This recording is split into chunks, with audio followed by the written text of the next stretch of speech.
该学不学哈，兄弟们姊妹们，这个猫我这真是太丧心病狂了。今天家里的亲戚呢送来一只猫给我，满打满算呢以为是只小猫，其实小猫我也要不了，因为家里的猫已经饱和了，而且它们基本上都沾亲带故啊。但好奇心呢让我打开了袋子，把猫放了出来。姐一打开，哈呢，这么大一只猫，应该是这个美短宠物猫，感觉这猫差不多15斤的样子。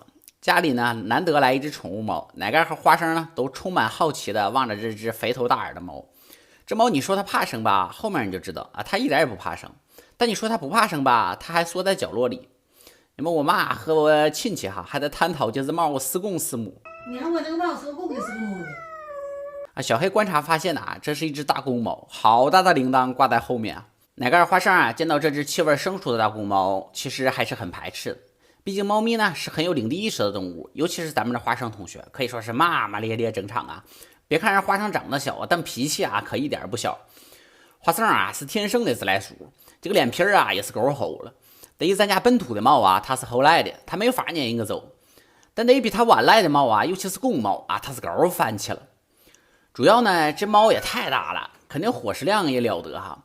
花生同学作为家里最能吃的猫，如果有一只这么大的猫和它抢饭，它肯定是接受不了的。这时候呢，猫妈妈也出来了，但没想到一向霸气的猫妈妈见到这只猫也没有什么反应。我觉得可能是猫妈妈年龄比较大的缘故哈，毕竟呢已经6岁左右了。再来看一下小团子的反应，小团子呢还在睡觉，让小黑给端了出来。他不知道。感觉这个猫就跟那个没睡的醒一样，就是大公猫还在后面一个劲儿的续挺。小团子眼睛都不转一下，我一度以为他还没有看见这只外来猫，到现在还没看见这个猫。当时在想，他不会反应这么迟钝吧？毕竟小团子同学可是咱家的捕鼠代表，反应是非常迅速的。但到目前为止我感觉他都没有看到这只猫。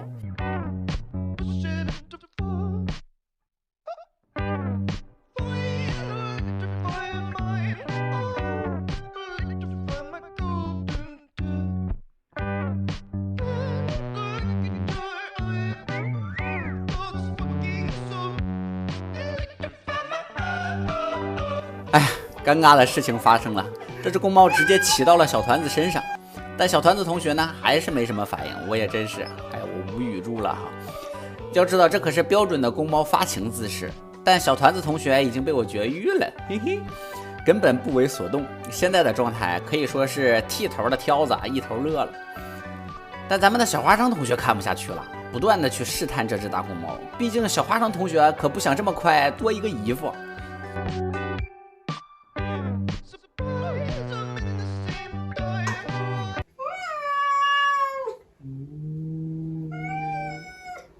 有小伙伴说为啥没把刺头放出来毕竟刺头的战斗力还是挺强的。因为家里面的亲戚还在这儿。这个猫这真是够怕生这个脸还小，根本就不敢圈来，等你都等不圈来。所以呢，他也就没捞着表现。该说不说这公猫的体型是真的唬人特别的大，比刺头都要大一圈。最终呢，这只美短被亲戚带了回去，毕竟咱家也确实养不了了，而且这么大的猫也确实是养不太住了。